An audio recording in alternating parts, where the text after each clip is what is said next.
The sun dipped low over Crestwood Park, casting golden hues on the vibrant playground where kids laughed and chased each other. 16-year-old Jamal Carter, a lanky black teenager with a bright smile, sat on a bench, sketching in his notebook. His earbuds blasted hip-hop, and his pencil danced across the page, capturing the scene. Jamal loved this park. It was his sanctuary, a place where he could dream of becoming an artist. A few yards away, Karen Whitmore, a middle-aged white woman, clutched her purse tightly as she watched Jamal. Her lips pursed and her eyes narrowed. She'd seen him here before, always alone, always sketching. To her, he didn't belong in this upscale neighborhood park. Muttering to herself, she pulled out her phone and dialed 911, her voice low but sharp. "There's a suspicious young man loitering in the park," she said. "He looks dangerous." Jamal, oblivious to Karen's call, added details to his sketch. A little girl on the slide, her braids flying. His heart swelled with pride. This piece might impress his art teacher, but the distant wail of sirens snapped him out of his focus. He glanced up, confused, as a police cruiser rolled into the park's lot. Two officers stepped out, hands resting on their holsters, scanning the area. Karen pointed at Jamal from across the grass, her voice rising. "That's him. He's been sitting there for hours, probably up to no good." The officers approached Jamal, their faces stern. His stomach dropped. He yanked out his earbuds, heart racing. "What's going on?" he asked, voice cracking. The officers didn't answer, only demanded his ID. The playground grew quiet as parents and kids stared. Jamal fumbled for his wallet, his hands trembling. He'd heard stories, too many stories, about encounters like this going wrong.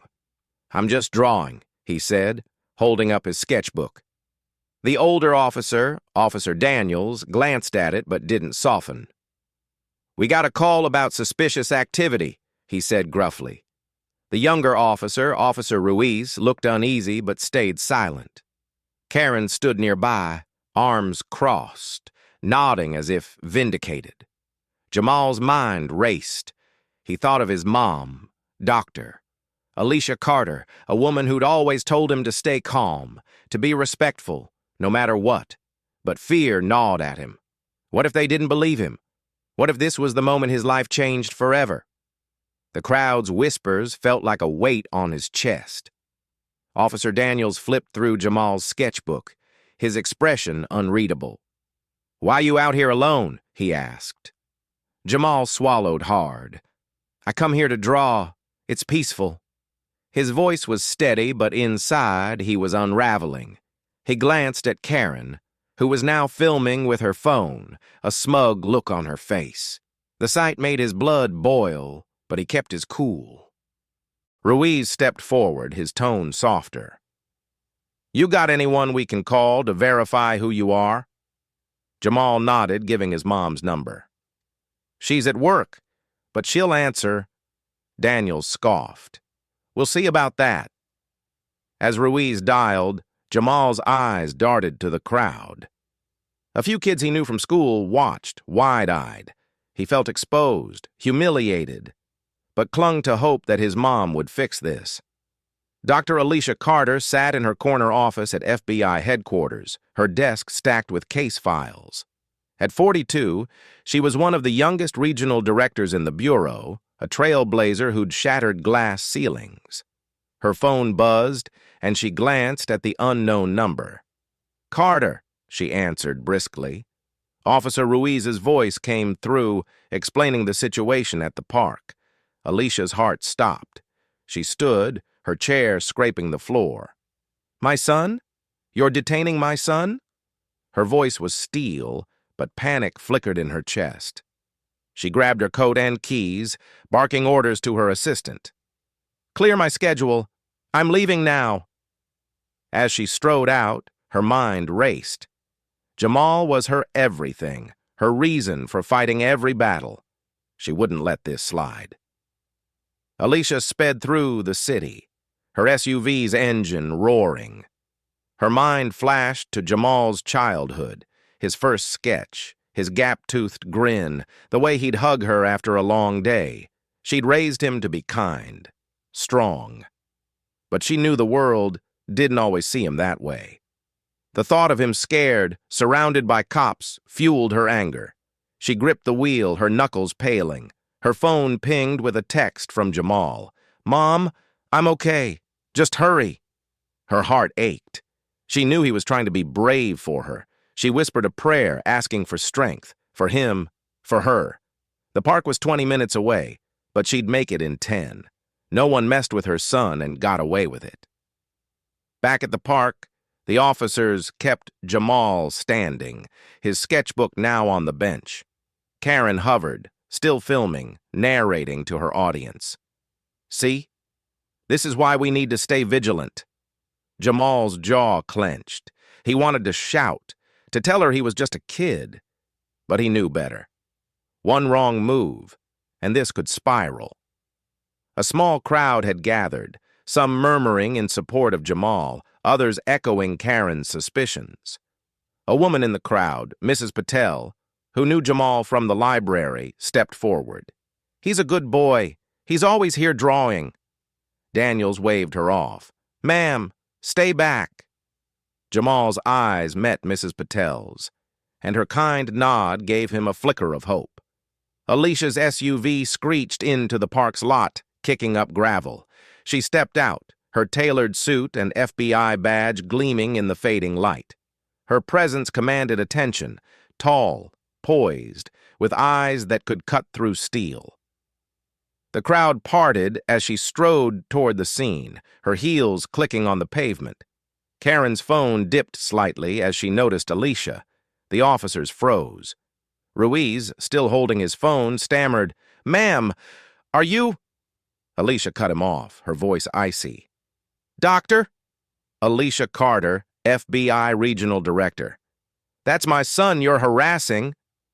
Jamal's face lit up, relief washing over him. Karen's mouth fell open, her phone now shaking.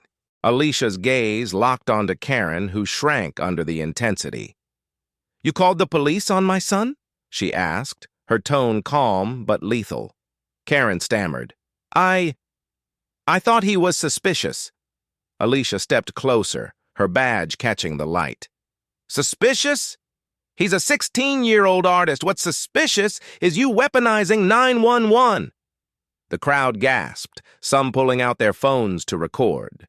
Jamal watched his mom, pride swelling in his chest. She was his hero. Always had been. Daniels cleared his throat, trying to regain control.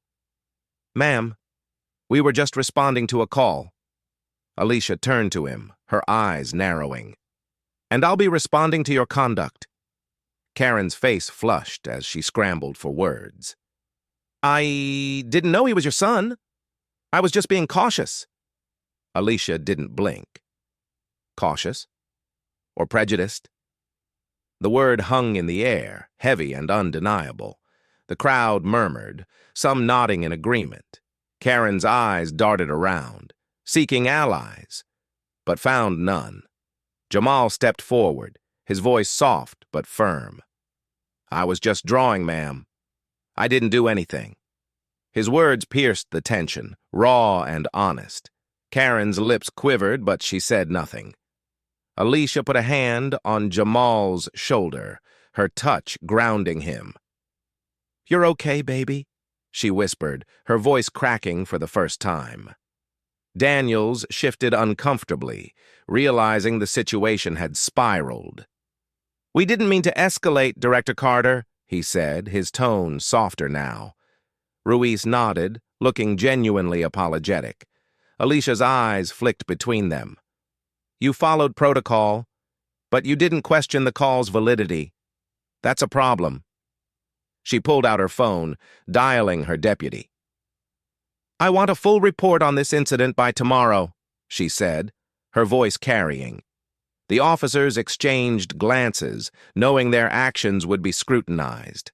The crowd watched, riveted, as Alicia took control. Jamal stood taller, his fear fading in his mom's shadow. Mrs. Patel approached Alicia, her voice trembling. "I'm so sorry this happened to Jamal. He's a wonderful boy." Other parents nodded, some offering words of support. A few kids from Jamal's school cheered, shouting, "That's right, Mrs. Carter." The solidarity warmed Jamal's heart, though the sting of humiliation lingered. Karen, now isolated, slipped her phone into her purse, her bravado gone. She muttered something about leaving, but Alicia's voice stopped her. "You're not going anywhere until we're done here." Karen froze, her face paling.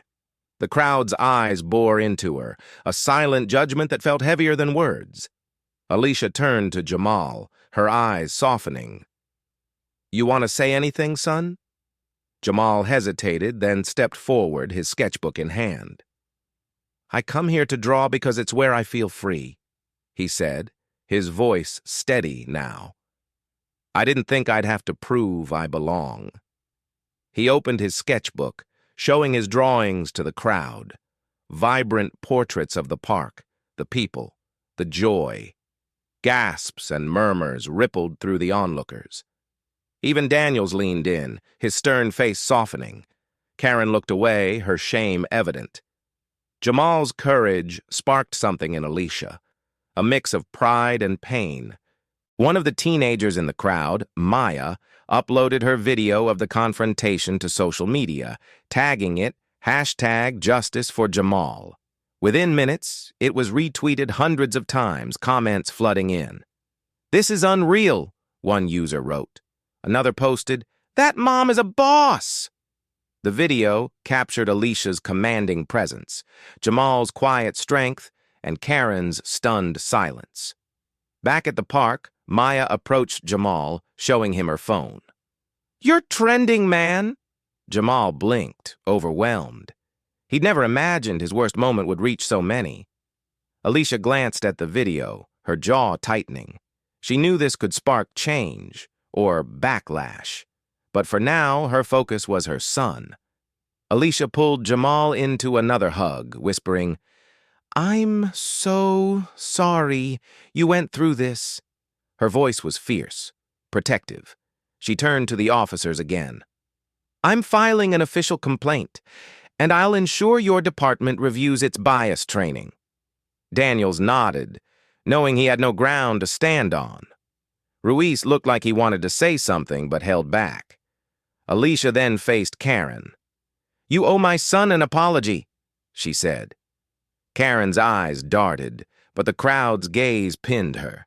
She mumbled, "I'm sorry." Barely audible. Alicia shook her head. "Louder. Mean it." Karen's second attempt was louder but hollow. Alicia let it go for now. She had bigger battles ahead. Alicia took Jamal's hand and led him to the SUV, the crowd parting respectfully. Jamal glanced back at his sketchbook, still on the bench. Ruiz jogged over, holding it out. "You're talented, kid," he said quietly. Jamal nodded, a flicker of gratitude in his eyes. He clutched the book tightly, a lifeline in the chaos. As they drove off, Jamal leaned back, exhaustion hitting him. "Mom, you were like Wonder Woman," he said, a faint smile breaking through. Alicia chuckled, but her grip on the wheel stayed tight. She knew this wasn't the end. The video was spreading, and with it, their story would take on a life of its own. By nightfall, the video had hit news outlets. CNN, BBC, and local stations ran with it, headlines blaring, "FBI chief shuts down racial profiling of her son." Pundits debated, some praising Alicia's poise, others questioning her aggressiveness. Social media was split. Support for Jamal and Alicia poured in, but so did racist trolls, spewing hate. At home, Alicia and Jamal sat at the kitchen table, the TV muted. Jamal scrolled through comments, his face a mix of pride and unease. "People are calling me an inspiration," he said. Alicia cupped his face.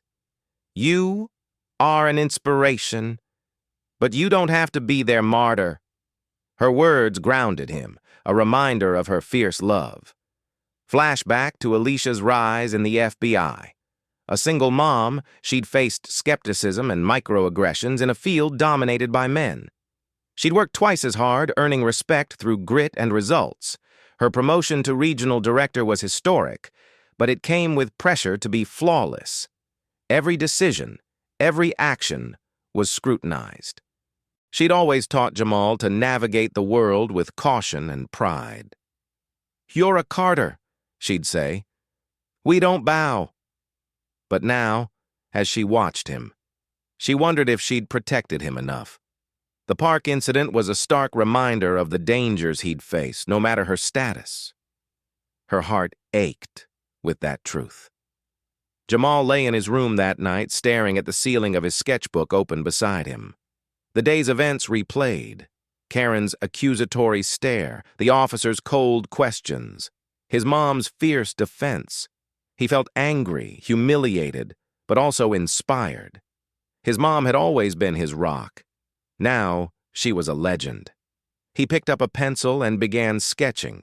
A portrait of Alicia, her badge gleaming, her eyes fierce yet tender.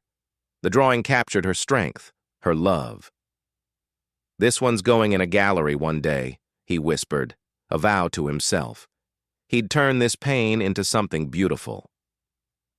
The next day, a crowd gathered at Crestwood Park, organized by Mrs. Patel and Maya's parents. They held signs. "For Jamal, end profiling now." Alicia and Jamal arrived, unsure what to expect. When they saw the turnout, hundreds strong, chanting Jamal's name, tears pricked Alicia's eyes. Jamal took the mic, his voice. "I just wanted to draw," he said, holding up his sketchbook. "But if my story helps one kid feel safe, it's worth it." The crowd roared in approval. Alicia watched, her pride swelling. Her son was finding his purpose, and she'd be there every step.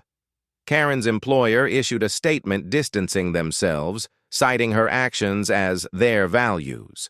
Neighbors shunned her. Her social media accounts were flooded with criticism. Alone in her living room, she watched the rally's live stream, her face pale.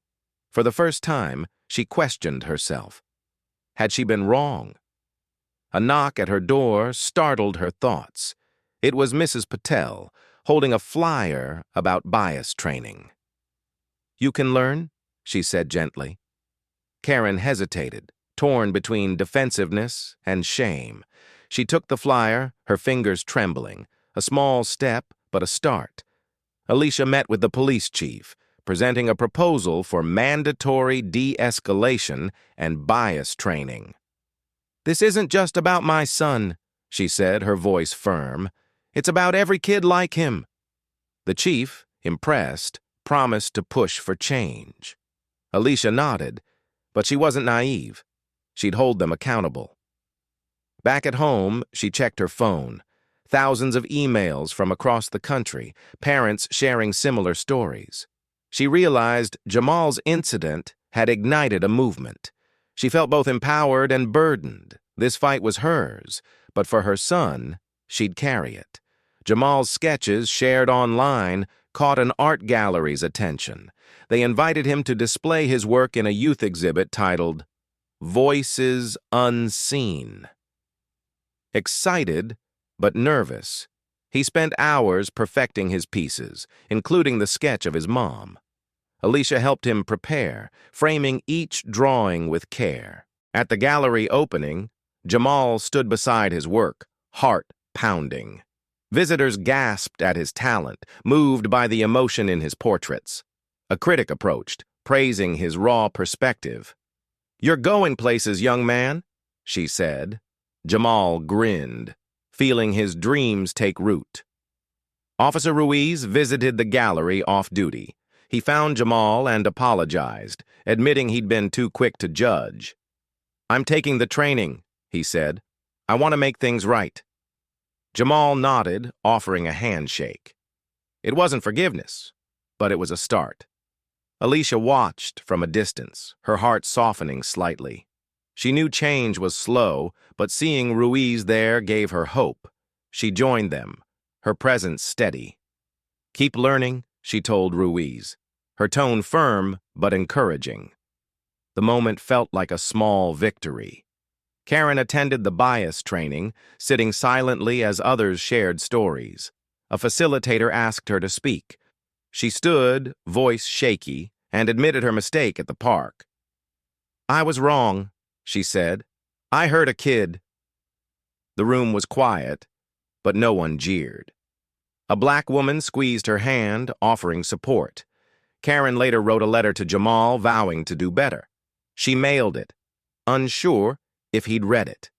When Jamal received it, he showed it to Alicia. They read it together, silent. "Maybe she's a start," Jamal said. Alicia nodded, proud of his grace. Alicia and Jamal were invited to a national conference on racial justice. Alicia spoke on a panel, her voice commanding, while Jamal shared his art as a tool for healing. Their story inspired attendees, earning a standing ovation.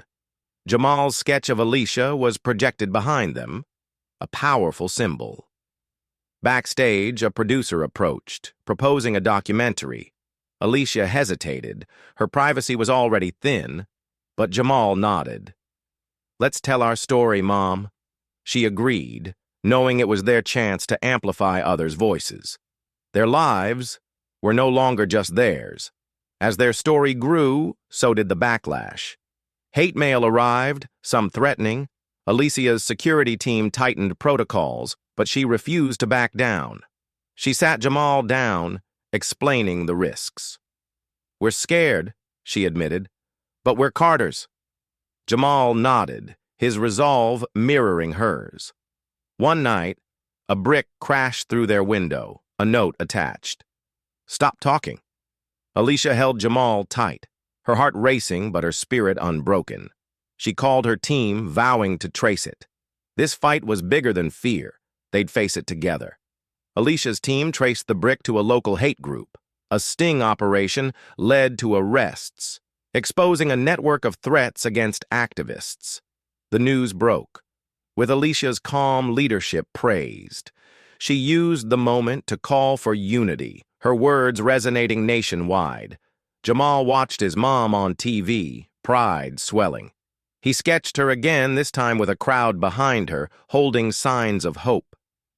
"This one's for the world," he said, vowing to keep creating.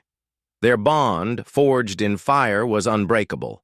Months later, the park was renamed Harmony Park, with a plaque honoring Jamal's story. A community art wall stood, where kids painted murals of unity. Jamal added his own, a vibrant scene of kids playing, inspired by his first sketch that day. Alicia and Jamal walked the park, hand in hand. "We made a difference," she said, her voice soft. Jamal nodded, his sketchbook under his arm. The pain lingered, but so did hope. They'd faced the worst and came out stronger, together. Years later, Jamal's art graced galleries worldwide, his story a beacon for young artists. Alicia, now a national advocate, led reforms in policing and education. Their documentary won awards, sparking global conversations. They were still Carters, resilient, unstoppable. At Harmony Park's anniversary, Jamal unveiled a new sketch, a portrait of the community, diverse and united. The crowd cheered, tears in their eyes. Alicia hugged him, whispering, "I'm proud." As the sun set, they knew their story wasn't over. It was just the beginning.